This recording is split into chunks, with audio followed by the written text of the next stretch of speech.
Guys WhatsApp సంబంధించి ఏ feature వచ్చినా first మన ఛానల్లో రావడం జరుగుతుంది. మీరు కావాలంటే ఇప్పుడు మీరు చూడబోతున్న ఫీచర్ సంబంధించిన డీటెయిల్స్ ఆల్రెడీ యూట్యూబ్ లో వేరే ఏదైనా వీడియోలో ఉందో లేదో చెక్ చేసి డెఫినెట్ గా కామెంట్ చేయండి. బట్ మాక్సిమం నేనే ఫస్ట్ వీడియో చేయడానికి ట్రై చేస్తాను. సో అప్డేట్స్ అని మిస్ అవ్వకుండా ఉండాలంటే డెఫినెట్ గా మన ఛానల్ కి సబ్స్క్రైబ్ అవ్వండి. ఈ పర్టికులర్ ఫీచర్ గురించి అందరికీ తెలిసి వీడియో లైక్ అండ్ షేర్ చేయడం మాత్రం మర్చిపోదు. ఇక మీరు వాట్సాప్ ఓపెన్ చేసి ఏదైనా గ్రూప్ ఓపెన్ చేసి టాప్ లో గ్రూప్ నేమ్ దగ్గర ట్యాప్ చేయండి. తర్వాత గ్రూప్ ఐకాన్ ఉంటుంది కదా, ఇక్కడ ట్యాప్ చేసినట్టయితే మనకి ఎడిట్ ఇంకా షేర్ బటన్స్ వస్తాయి. ఇప్పుడు గనక మీరు ఎడిట్ బటన్ దగ్గర ట్యాప్ చేస్తే మీకు రెగ్యులర్ గా వచ్చే బటన్స్ తో పాటు అంటే ఆప్షన్స్ తో పాటు క్రియేట్ ఏఐ ఇమేజ్ అని వస్తుంది. సో ఇప్పుడు మీరు మీ గ్రూప్ ఐకాన్ కోసం ఎక్కడో ఇమేజ్ క్రియేట్ చేసి ఇక్కడ తీసుకురావాల్సిన అవసరం లేదు. ఈ బటన్ దగ్గర ట్యాప్ చేసినట్టయితే ఈ విధంగా మీకు ఏఐ ఇంటర్ఫేస్ వచ్చేస్తుంది. ఎగ్జాంపుల్స్ మీకు ఇక్కడ కనిపిస్తాయి. మీరు కావాలంటే ఏదైనా ఒకటి చెక్ చేసి చూడొచ్చు, లేదా సింపుల్ గా ఇక్కడ మీరు ఏదైనా టెక్స్ట్ కీ చేస్తే సరిపోతుంది. నేను కొంత టెక్స్ట్ ఇక్కడ కీ చేశాను, తర్వాత ఈ బటన్ దగ్గర ట్యాప్ చేస్తున్నాను.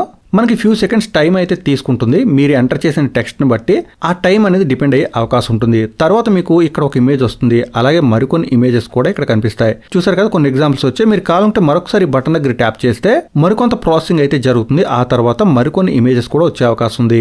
ఇలా మీరు ఇమేజెస్ అయితే జనరేట్ చేసుకోవచ్చు. మీకు ఏదైతే ఓకే అనుకుంటున్నారో అది సెలెక్ట్ చేసి ఇక్కడ టిక్ చేసినట్టయితే మీ గ్రూప్ ఐకాన్ చేంజ్ అయిపోవడం జరుగుతుంది. సో ఎంత సింపుల్ గా ఇకపై మీరు ఏఐ ఇమేజెస్ గ్రూప్ ఐకాన్స్ కోసం జనరేట్ చేసి అప్లై చేసుకునే అవకాశం ఉంది. బట్ ప్రస్తుతానికి బీటా యూజర్స్ రావడం జరిగింది. మీరు స్టేబుల్ యూజర్ అయినా కానీ ఒకసారి చెక్ చేసి చూడండి. మీకు ఈ ఫీచర్ వచ్చిందో లేదో కామెంట్ చేయడం అయితే మాత్రం మర్చిపోద్దు. ఈ విషయం అందరికీ తెలిసే వీడియో లైక్ అండ్ షేర్ కూడా చేయండి.